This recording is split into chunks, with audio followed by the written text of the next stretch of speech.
Yes, my 11th class, dear students, very good morning to all of you.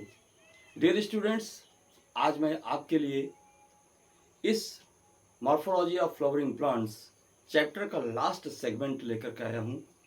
बेटा, इसमें हम लोग ये देखेंगे कि जो फ्लावर होता है, फ्लावर या फ्लावर के साथ उस फ्लावरिंग प्लांट का डिस्क्रिप्शन कैसे करेंगे। डिस्क्रिप्शन कहाँ से शुरू करते हैं? हैबिटेट से शुरू करते हैं।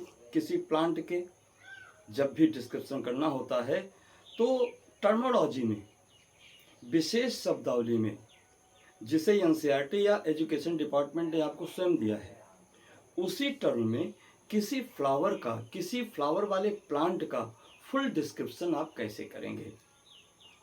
अब इस डिस्क्रिप्शन में जैसे हमको टर्म के आधार पर करना होता है, तो पहले क्या काम करेंगे, हम उसके डिस्क्रिप्शन में प्रयोग किए जाने वाले टर्म्स यानी शब्दावली को जानेंगे।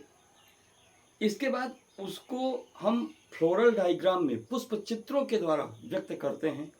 फिर फ्लोरल डायग्राम में किस विशेषता के लिए कौन सा चित्र हम प्रयोग करते हैं, डायग्राम यूज करते हैं, इसको जानना है। जानने के बाद तब हम क्या काम करेंगे कि हमारे प्रॉस्पेक्टस में जो फैमिली सोलोनेसी यानी पोटैटो की जो फैमिली है, उसका डिस्क्रिप्शन कैसे करेंगे, इसके बारे में हम लोग आज अध्ययन करेंगे इस वीडियो के 2 पेज में।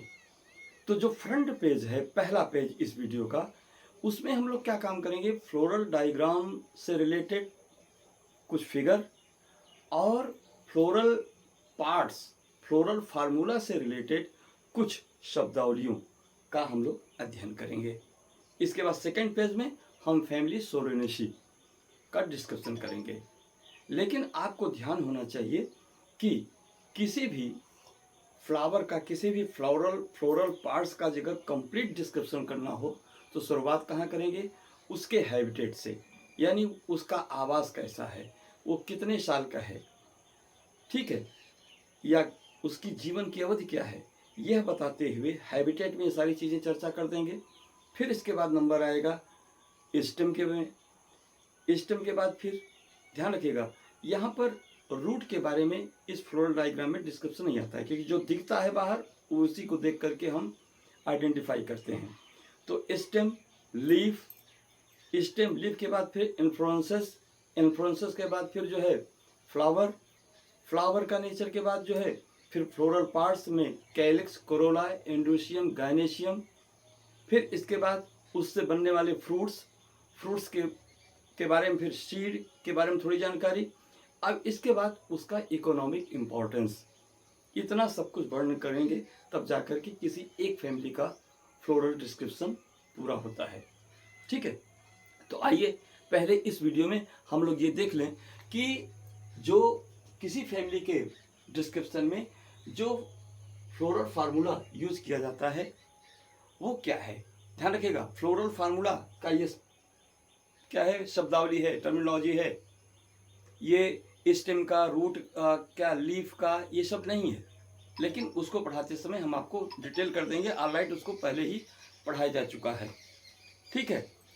तो इस प्रकार से आप देखेंगे, हो सकता है थोड़ा सा ये जो कैमरा है हिलेगा और आप महसूस भी कर रहे होंगे थोड़ा हिल रहा होगा, लेकिन अब हिलना बंद हो जाएगा क्योंकि उसके पीछे कुछ कारण था। अब आप अस्थायी होकर के ध्यान से सुनिए। तो फ्लोरल फार्मूला में BR शब्द का प्रयोग होता है, जिसका मतलब होता है ब्रैक्टिएट। ब्रैक्टिएट का मतलब यदि ब्रैक्ट्स प्रेजेंट हैं फ्लावर के साथ तो वो ब्रैक्टिएट कहलाएगा। EBR तब प्रयोग किया जाता है जब उसमें ब्रैक्ट्स नहीं होते हैं, तो ई ब्रैक्टिएट पढ़ा जाता है, और इन एब्सेंस ऑफ ब्रैक्ट्स। अगर फ्लावर में केवल स्टैमेन है, पिस्टिल नहीं है, तो ऐसे फ्लावर को स्टेमिनेट कहते हैं, और उसके लिए ये सिंबल यूज करते हैं फ्लोरल फार्मूला में। यदि फ्लावर में केवल स्टैमेन नहीं है, केवल पिस्टिल है, स्टैमेन नहीं है, तब उसके लिए ये वर्ड पिस्टिलेट यूज करते हैं और उसके लिए ये सिंबल यूज करते हैं, ठीक है। यदि फ्लावर में पिस्टिल और स्टैमेन दोनों हैं अदर फ्लोरल पार्ट्स के साथ, तो ऐसे फ्लावर को बाइसेक्सुअल फ्लावर कहा जाता है, जिसके लिए ये सिंबल यूज होता है। ठीक है, यदि फ्लावर क्या हो सकता है, रेडियली टू इक्वल हाफ में डिविजिबल है, तो उसकी जो सिमेट्री होगी वो एक्टिनोमॉर्फिक होती है। एक्टिनोमॉर्फिक पढ़ेंगे और उसके लिए ये सिंबल यूज करेंगे। यदि फ्लावर रेडियली क्या है, टू इक्वल हाफ में डिविजिबल नहीं है, लेकिन सेंटर से दो इक्वल हाफ में डिविजिबल है, तो क्या होगा, उसके लिए उसकी सिमेट्री जाइगोमॉर्फिक होती है और उसके लिए ये सिंबल यूज करते हैं। यदि फ्लावर सेंटर से किसी हाफ में लॉन्गिट्यूडनली कट करने पर दो इक्वल हाफ में न डिवाइड हो सके, तो ऐसे फ्लावर को एसिमेट्रिकल फ्लावर कहते हैं और उसके लिए कोई भी सिंबल यूज नहीं किया जाता है फ्लोरल फार्मूला में। ठीक, आइए अब हम देखेंगे, यदि फ्लावर में जो कैलिक्स है, कैलिक्स के बाहर भी छोटी छोटी, जैसे ब्रेड थे, ब्रेड की तरह कैलिक्स में भी क्या है, छोटी छोटी उप कैलिक्स, उपवाह्यदल के रूप में छोटी छोटी पत्तियां निकली हुई हैं, तो उसको ईपी कैलिक्स कहा जाता है। यदि फ्लावर में कैलिक्स के बाहर, कैलिक्स से लगा हुआ छोटा सा बाहर ईपी कैलिक्स है, calyx like small structure with calyx अगर प्रेजेंट है, तो वह ईपी कैलिक्स पढ़ा जाएगा। उसकी कैलिक्स को ईपी कैलिक्स कहेंगे, उसके लिए ईपी वर्ड यूज होता है। यदि सभी सेपल थैलमस पर क्या है, फ्री है, कोई एक दूसरे को टच नहीं कर रहा है, तो ऐसे सेपल को हम पॉलीसेपलस कहते हैं, उसके लिए ये सिंबल के यूज होता है। हाँ, यहाँ ध्यान रखिएगा, फ्लोरल फार्मूला में के बाद प्रायः क्या करते हैं, मान लीजिए कैलिक्स, ऐसे पहले के लिख देंगे, के बाद क्या लिखेंगे, मान लीजिए कैलिक्स की संख्या 2 है या 5 है, तो कैलिक्स की संख्या 2 है तो ऐसा लिखेंगे, और यदि कैलिक्स संख्या 4 है तो क्या करेंगे, ऐसा लिखेंगे, और यदि सभी कैलिक्स फ्री हैं तो आगे कुछ नहीं करेंगे। अगर कैलिक्स क्या है, संख्या में 4 हैं, लेकिन चारों क्या हैं, आपस में फ्यूज हैं, तो इस पर ब्रैकेट नहीं लगाएंगे, इस नंबर पर ब्रैकेट लगा देंगे, तब ये पढ़ा जाएगा गैमोसेप्लस। ठीक है, इसी तरह कोरोला के लिए, कोरोला की यूनिट क्या होती है, पेटल, तो पेटल ये सभी फ्री हैं तो उनके लिए, पेटल के लिए सी, कोरोला के लिए सी टर्म यूज होता है, और ये सभी कोरोला यदि फ्री हैं तो फ्लोरल फार्मूला में लिखा जाएगा, सी की जगह पे लिखा जाएगा, सी के बाद क्या लिखा जाएगा, उस कोरोला का नंबर। मान लीजिए कोरोला भी 4 है, ठीक है, और फ्री है, तो उसके इस 4 के आगे कोई भी ब्रैकेट नहीं लगेगा।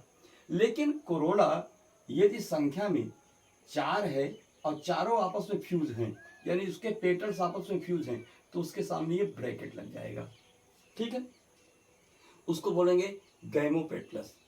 कोरोला यदि क्रूसिफॉर्म, क्रॉस फॉर्म में है, जैसे एक यहाँ है तो ठीक इसके एक इधर हो गया, ठीक 90 डिग्री पे एक इधर हो गया, ठीक 90 डिग्री पे एक इधर हो गया, फिर एक इधर हो गया, ये 4 कोरोला में से दोनों एक दूसरे के सामने 180 डिग्री पर हैं, यानी एक कोरोला से दूसरे कोरोला के बीच में 90 डिग्री बन रही है, एक यहाँ है, एक यहाँ बन रही है, यहाँ 90 डिग्री फॉर्म हो रहा है। तो इस प्रकार से ऐसे कोरोला क्या कहलाते हैं, क्रूसिफॉर्म के कोरोला कहलाते हैं, और इसी फॉर्म के आधार पर ऐसा पेटल का अरेंजमेंट हमें केवल फैमिली ब्रेसिकेसी यानी क्रूसीफेरी में मिलती है, जिसको ब्रेसिकेसी भी कहते हैं। ठीक है, अब आगे, यदि कैलिक्स और कोरोला आपस में फ्यूज हैं, अटैच हैं, तो उसके लिए न तो सेपल वर्ड, न तो के वर्ड यूज होगा, न तो सी वर्ड यूज होगा, उसके लिए फ्लोरल फार्मूला में सीधे पी वर्ड यूज होगा। क्या प्रयोग होगा, ये पी लेटर यूज किया जाता है, पी फॉर पेरियंथ। और हम जानते हैं कि जब फ्लावर में कैलिक्स और कोरोला आपस में फ्यूज हो तो उसको क्या कहते हैं, पेरियंथ कहते हैं। ठीक है, आगे ध्यान रखिएगा। अब एंड्रोसियम, एंड्रोसियम का यूनिट क्या है, स्टामेन, स्टामेन से बने हुए एंड्रोसियम। तो फ्लावर में यदि एंड्रोसियम में उपस्थित एंड्रोसियम को बनाने वाले स्टामेन्स यदि सभी फ्री हैं, तो एंड्रोसियम के लिए ए लेटर यूज होता है, और सभी एंडोसियम यदि फ्री हैं तो केवल ए लिख करके उसके सामने कितने एंडोसियम हैं, मान लीजिए 4 हैं तो 4 लिख दिया जाएगा। ये 4 को ब्रैकेट में न करने का मतलब सभी एंडोसियम फ्री हैं, और ये क्या है, ये पॉलीएंडस कंडीशन है को दर्शाता है। लेकिन एंडोसियम ये सभी संख्या में 4 तो हैं, मान लीजिए एंडोसियम संख्या में 4 हैं, लेकिन चारों एंडोसियम आपस में फ्यूज हैं, तो उसको ब्रैकेट में लिख दिया जाएगा। और ब्रैकेट में लिखे हुए ये 4 ए के सामने 4 नंबर ये बताते हैं कि एंडोसियम आपस में फ्यूज हैं, यानी इस कंडीशन को पढ़ा जाएगा सिन एंडर्स कंडीशन, यानी एंडोसियम यूनाइटेड। ठीक है। अगली बात है कि यदि एंडोसियम पेटल से क्या है, अटैच हैं, चिपके हुए हैं, अटैच हैं, तो ऐसी कंडीशन को हम क्या कहते हैं, पेरियंथ नहीं कहेंगे, हाँ नहीं, अगर एंडोसियम क्या है, पेटल से अटैच है, एंडोसियम यदि पेटल से अटैच है, सॉरी पेटल पहले होगा और एंडोसियम इधर होगा, यदि एंडोसियम पेटल से अटैच है तो इसको इस प्रकार से बार लगा देते हैं, यह एपीपेटलस कंडीशन होती है। तो पेटल तो नहीं बल्कि यहाँ सी लिखा है, यानी कोरोला से, यदि एंडोसियम कोरोला के पेटल से अटैच है और सभी एंडोसियम पेटल से अटैच हैं तो कोरोला कहा जाएगा कि एंडोसियम कोरोला से अटैच है। और ऐसी कंडीशन को इस संकेत से या इस संकेत से दर्शाते हैं, और उस टर्म को पढ़ते हैं, उस कंडीशन को एपीपेटलस शब्दों के द्वारा क्या करते हैं, सूचित करते हैं, इंडिकेट करते हैं। इसी जगह यदि पेटल न होकर के यहाँ पे पेरियंथ है, यानी कैलिक्स और कोरोला आपस में फ्यूज कर गए हैं और यहाँ पेरियंथ बन गया है, और यह एंडोसियम भी क्या है, पेरियंथ से अटैच है, तो उसको इस संकेत के द्वारा, इस फार्मूला के द्वारा, इन शब्दों के द्वारा रिप्रेजेंट करते हैं, और उसको पढ़ते हैं एपीफिलस। क्या पढ़ते हैं, एपीफिलस। आगे देखिए, अब इसके बाद नंबर आता है गायनेशियम का, गायनेशियम यानी पिस्टल के ग्रुप का। तो पिस्टल यदि क्या है, पिस्टल गायनेशियम को बनाने वाले सभी पिस्टल्स यदि आपस में फ्री हैं, उसके कार्पेल जो ओवरी हैं वो क्या है, फ्री हैं, एक दूसरे को टच नहीं कर रहे हैं, तो ऐसी कंडीशन वाले गायनेशियम को हम एपोकार्पस गायनेशियम कहते हैं, एपोकार्पस, और केवल जी से संबोधित करते हैं। ठीक है। क्या करेंगे, जी के लिए पहले लेटर जी लिख देंगे, क्या लिखेंगे, पहले लेटर यहाँ पर जी लिख देंगे, और जी के बाद कितने कार्पेल हैं उसकी संख्या लिखेंगे, मान लीजिए 4 है तो 4 संख्या लिख देंगे, और चारों संख्या ये पेटल्स कार्पेल, पेटल के गायनेशियम के या पिस्टल के कार्पेल फ्री हैं तो उसके सामने कोई ब्रैकेट नहीं लगाएंगे। ठीक है। लेकिन यदि गायनेशियम के जो कार्पेल हैं या पिस्टल के जो कार्पेल हैं वो क्या हैं, वो संख्या में 4 तो हैं, लेकिन क्या है, वो आपस में फ्यूज हैं, तो यहाँ पर इस प्रकार से ब्रैकेट लगा देंगे और उसको कहेंगे सिनकार्पस गायनेशियम। ठीक है।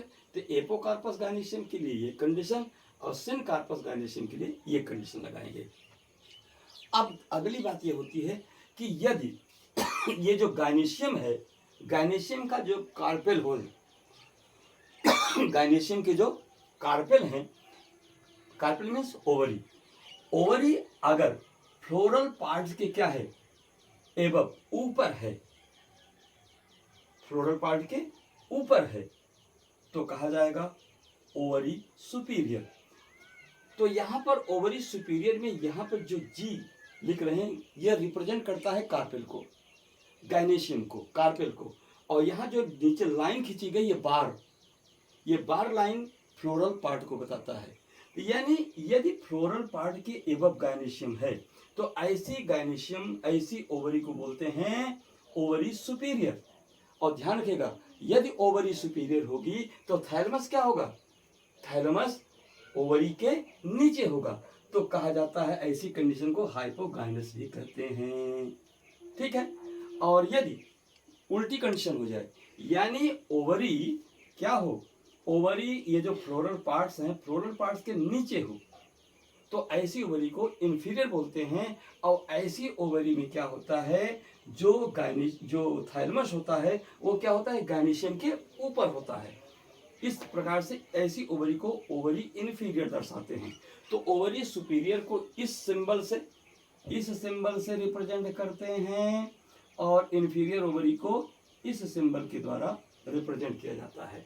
ओवरी सुपीरियर इस सिंबल के द्वारा रिप्रेजेंट की जाएगी, ठीक, और ओवरी इंफीरियर जो है इस सिंबल के द्वारा रिप्रेजेंट की जाती है। साथ ही साथ जैसे मान लीजिए ओवरी बाइलैक्यूलर है या बाई कार्पेलरी है तो ऐसे दिखा देंगे। 2 से हो गया बाई कार्पेलरी, 3 से हो गया टेट्रा कार्पेलरी, 4 से हो गया 3 से हो गया ट्राई कार्पेलरी, 4 से हो गया टेट्रा कार्पेलरी, 5 से हो गया पेंटा कार्पेलरी। और ऐसी कंडीशन के बाद यदि सभी कार्पेल आपस में फ्री हैं, यानी एपोकार्पस कंडीशन ये दिखा रहा है, ये फिगर ये बता रहा है कि गायनीशियम क्या है, इंफीरियर है, किंतु उसमें 2 कार्पेल हैं, दोनों कार्पेल फ्यूज हैं, यानी एपोकार्पस कंडीशन है। लेकिन यहीं पे अगर ब्रैकेट लगा दें तो इसका मतलब ये पढ़ा जाएगा कि ओवरी इंफीरियर तो है, कार्पेल इसमें 2 तो हैं, लेकिन सभी कार्पेल आपस में फ्यूज हैं, यानी सिनकार्पस कंडीशन है। ठीक है, तो इस प्रकार से हम क्या करते हैं, फ्लोरल फार्मूला को रिप्रेजेंट करते हैं। जैसी कंडीशन देखते हैं उसी कंडीशन के आधार पर हम लोग क्या काम करते हैं, फ्लोरल फार्मूला को लिखते हैं। ठीक, अब आगे देखिए फ्लोरल डायग्राम के द्वारा कैसे रिप्रेजेंट करेंगे, तो ध्यान रखिएगा फ्लोरल डायग्राम के द्वारा रिप्रेजेंट करने से पहले हम फ्लोरल एक्सिस का डिटर्मिनेशन करते हैं कि फ्लोरल एक्सिस को हम कहाँ दिखाएंगे। उसी फ्लोरल एक्सिस के कंपैरेटिवली फ्लोरल एक्सिस के डायरेक्शन में ही उसके रिलेटिवली उसी के रिलेशन में जो सभी floral parts calyx, corolla, androecium, gynoecium लगे होते हैं उस कंडीशन को फ्लोरल डायग्राम में रिप्रेजेंट किया जाता है। तो सबसे पहले हमको आइडेंटिफाई करना होता है कि फ्लोरल एक्सिस को हम कहाँ डिटरमाइन करेंगे। तो ध्यान से रखिएगा, किसी फ्लावर के ट्विंग को, फूल पुष्प वाले किसी एंजियोस्पर्मिक फ्लावर को उसके टहनी के साथ यानी ट्विंग के साथ ले लीजिए। ये देखिए, ये इसकी ट्विंग है, एक्सिस है, ये इसका पेडिसिल है, क्या है, पेडेंकल। और यहाँ ध्यान रखिएगा ये इपिकैलिक्स के बाहर पत्ती जैसी रचना लगी जो इपिकैलिक्स है। यहाँ पर जहाँ बेस से ये फ्लावर निकल रहा है वहाँ पे क्या है, ब्रैक्ट है, तो ये क्या है, ये ब्रैक्टिएट होगा। हाँ, फ्लावर एक्सिस का डिटरमिनेशन कैसे करिए, फ्लावर को सीधे सामने रखिए और ये आपकी आंख है, यहाँ से फूल को देखिए, फूल को देख करके ये देखिए एक्सिस जहाँ दिखाई पड़ रही है, ये एंटीरियर, ये पोस्टीरियर पोर्शन, ये एंटीरियर पोर्शन। अब क्या करेंगे, इसी तुलना में फूल को सामने रखते हुए अगर एक्सिस है आप ऐसे कर दीजिए। अब एक्सिस यहाँ चला गया, फ्लावर यहाँ गया। अब इस वाले फिगर को मदर एक्सिस कहेंगे। अब इसी मदर एक्सिस के कंपैरिजन में सेपल कैसे लगे हैं, पेटल कैसे लगे हैं और शेष अदर फ्लोरल पार्ट्स कैसे लगे हैं, उसको रिप्रेजेंट करना, ये क्या कहलाएगा, फ्लोरल डायग्राम कहलाएगा, जब हम उसको चित्र के द्वारा प्रदर्शित करेंगे। हाँ, अब जरूरी ये है कि हम पहले ये जान लें कि फ्लोरल डायग्राम में किस चीज़ के लिए कौन सा चित्र प्रयोग किया जाता है। तो बेटा ध्यान रखना, मदर एक्सिस को हमेशा इस सिंबल से यूज करते हैं। मान लीजिए यहाँ पर आपका एक फ्लोरल डायग्राम है, एक फ्लोरल डायग्राम है, ठीक है, ये आपका फ्लोरल डायग्राम हो गया, ये आपका फ्लोरल डायग्राम हो गया, ठीक है, ये फ्लोरल डायग्राम।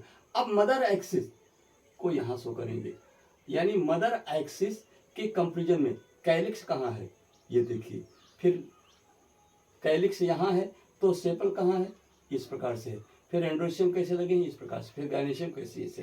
तो इस प्रकार से मदर एक्सिस ये संकेत यूज कर बताता है। सेपल को हमेशा इस संकेत से रिप्रेजेंट करते हैं, पेटल को इस सिंबल से रिप्रेजेंट करते हैं। यदि पेटल में नेक्टर ग्लैंड भी है, सुगंध वाली ग्रंथ भी है, तो उसको चित्र में फ्लोरल डायग्राम में इस फार्मूला से रिप्रेजेंट करते हैं। आगे यदि स्टामेन का चक्र आता है, स्टामेन यदि क्या है कि न्यूट्रल है, नपुंसक है, उसमें पराग वराग नहीं बन रहे हैं, तो क्या होगा, उसके वाले होर्ल में जैसे मान लीजिए ये फ्लोरल एक्सिस हो गया, यानी थैलमस का क्या हो गया, टीएस। यहाँ पे आप मदर एक्सिस दिखा देंगे, यहाँ पे आप जो है क्या दिखाएंगे, यहाँ पे आप सेपल को दिखा देंगे। इस वाले चक्र में आप क्या करते हैं, पेटल को दिखाएंगे। और यह वाला चक्र अब आता है स्टामेन का। तो स्टामेन वाले पोर्शन में यदि स्टामेन क्या है, न्यूट्रल है, नपुंसक है, वो स्टराइल है, तो उसकी जगह क्या करेंगे, उसके वाले चक्र में या तो क्रॉस का चिन्ह बना देंगे या डॉटेड लाइन दर्शा देते हैं। डॉटेड लाइन दर्शाने का मतलब भैया स्टामेन जो है इसमें से गायब है, अर्थात फ्लावर कैसा है, पिस्टिलेट फ्लावर है, स्टामेन नहीं है, ये बिना स्टामेन वाला फ्लावर है। तो क्या होगा, उसकी जगह पे डॉटेड लाइन शो कर देंगे जो उसके स्टेरिलिटी, नपुंसकता या अनुपस्थिति को दर्शाता है। इसके बाद यदि ये जो थैलमस का डिस्क है, यदि उससे नेक्टर सिक्रीट हो रहा है, सुगंध सिक्रीट हो रही है, तो उस कंडीशन को हम क्या काम करेंगे, ऐसे डबल सर्कल से शो कर देते हैं। तो डबल सर्कल कौन शो करेंगे, यहाँ पर जब गायनेशियम वाला, ध्यान रखिएगा, फ्लोरल डायग्राम में जब गायनेशियम वाला सेंट्रल एक्सिस यूज करते हैं, तो सेंट्रल एक्सिस को क्या करेंगे, सिंगल सर्कल से नहीं डबल सर्कल से दिखाते हुए अब आगे दिखाएंगे कि ये क्या है, बाइकार्पेली है, ये बाइकार्पेली बना दिया, ठीक ना, ये बाइकार्पेली बना दिया, मोनोकार्पेली बना दिया। इस प्रकार से यहीं पर जो है चेंजिंग करके बाइकार्पेली, मोनोकार्पेली, टेट्राकार्पेली, ट्राइकार्पेली दिखाते हैं। लेकिन ये क्या होगा, ये अकेले नहीं, डबल सर्कल हो जाएगा, जो ये बताता है कि भैया ये जो फ्लावर है वो क्या कर रहा है, इसका जो डिस्क है, डिस्क पर नेक्टर ग्लैंड्स हैं और नेक्टर ग्लैंड्स क्या कर रहे हैं, सुगंध को सिक्रेट कर रहे हैं। यानी इसको पुष्प में आपने देखा हो, ये थैलमस है ना, ये थैलमस में जिस प्रकार से यहाँ पर नेक्टर ग्लैंड प्रेजेंट हैं, तो क्या होगा, यहाँ पर एंडोसियम हो गया, गायनेशियम हो गया, यहाँ पे स्टामेन निकल गए, यहाँ पे कोरोला निकल गया, यहाँ पर कैलिक्स निकल गया, लेकिन यहाँ बीच में क्या है, नेक्टर ग्लैंड्स यहाँ प्रेजेंट हैं। तो ऐसी कंडीशन को हम डिस्क सिक्रेटिंग नेक्टर वाले फिगर से शो करते हैं। आगे देखिए, यदि जो पोलन स्टामेन है, स्टामेन में जो एंथर है, यदि एंथर यह 2 लोब वाला है, यानी इस प्रकार से 2 लोब वाला एंथर है, ये देख रहे हैं 2 लोब वाला एंथर है, तो क्या करेंगे, ये डाइथिकस एंथर कहलाएगा। और फ्लोरल डायग्राम में डाइथिकस एंथर को शो करने के लिए ये वाला फिगर यूज करते हैं। लेकिन स्टामेन में यदि एक ही लोब है, तो इस एक लोब वाले एंथर को मोनोथिकस स्टामेन कहा जाता है, उसके लिए यह फ्लोरल डायग्राम यूज होता है। ध्यान रखिएगा, यदि फ्लावर में मोनोएडल्फस एंडोसियम है, यानी सभी स्टामेन्स मिलकर के एक बंडल बनाए हैं, तो उसको फ्लोरल डायग्राम में इस सिंबल के द्वारा, जब स्टामेन को रिप्रेजेंट का सर्कल आएगा, होर्ल आएगा, तो वहां पर ये वाला फिगर बनाएंगे, तो क्या हो जाएगा, ये मोनोएडल्फस एंडोसियम को रिप्रेजेंट करता है। आगे बेटा ध्यान रखो, यदि सभी स्टामेन आपस में फ्यूज हैं, सभी एंडोसियम जितने भी हैं, एंडोसियम आपस में फ्यूज हैं, तो उसको सिनजेनेसियस एंडोसियम कहते हैं या सिनएंडस एंडोसियम कहा जाता है। और सिनजेनेसियस या सिनएंडस कंडीशन को रिप्रेजेंट करने के लिए ये वाला स्टामेन का जब होर्ल आएगा, एंडोसियम को रिप्रेजेंट करने का होर्ल आता है जब फ्लोरल डायग्राम में, तो उसके जगह पर ये वाला फिगर बना करके क्या करते हैं, उसको रिप्रेजेंट करते हैं, क्या कि ये सिनएंडस, सिनजेनेसियस या सिनएंडस कंडीशन को रिप्रेजेंट करता है। अब आइए, एंडोसियम की बारी खत्म हुई, अब चलते हैं गायनेशियम वाले पार्ट में। तो गायनेशियम का जो कार्पेल है, गायनेशियम का बेटा जो कार्पेल है, ये गायनेशियम आप समझ जाइए, ये जैसे कि ऊपर आप समझ चुके हैं, यहाँ पर ये जो गायनेशियम है, गायनेशियम में यदि जो कार्पेल है, ये कार्पेल क्या है, ये कार्पेल मोनोकार्पेली है, यानी ये कार्पेल क्या है, इसमें एक ही कार्पेल बाहर से दिखाई पड़ रहा है, और monocarpellary ovary with mono marginal presentation, यानी इसमें जो किनारों पर क्या है, सरसों में देखिए इस प्रकार से ये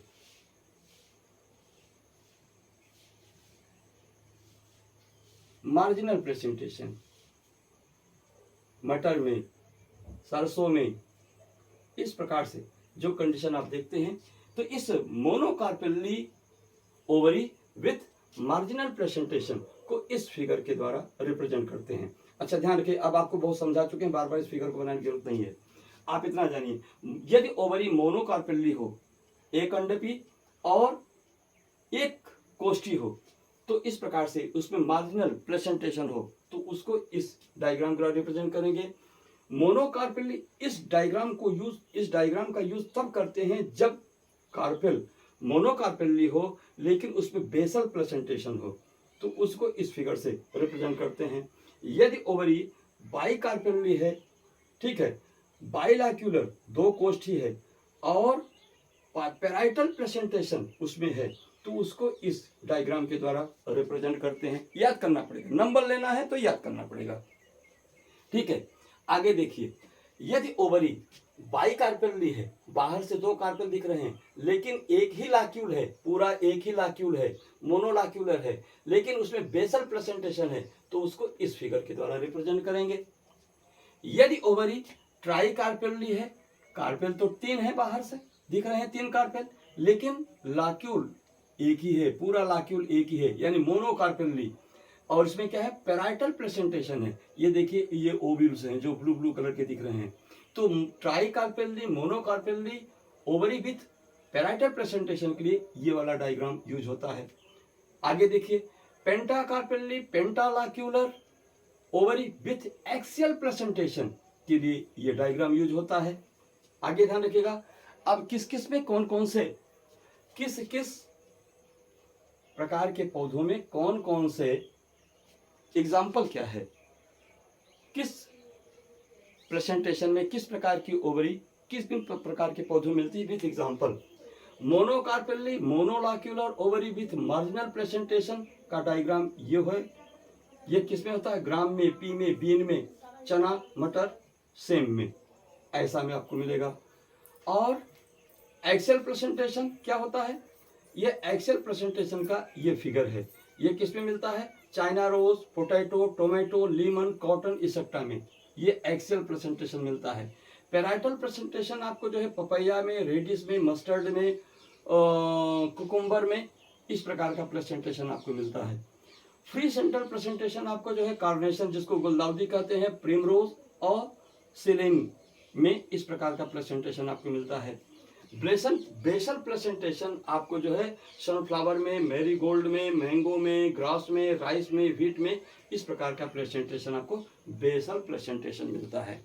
तो बेटा अब इसका आप स्क्रीनशॉट भी ले लीजिए और इसको अच्छी तरह से आपको बनाना है। अब हम लोग इस पेज को टर्न करने जा रहे हैं, नेक्स्ट पेज की तरफ बढ़ रहे हैं, तो नेक्स्ट पेज से पहले आप इसका एक स्क्रीनशॉट ले लीजिए।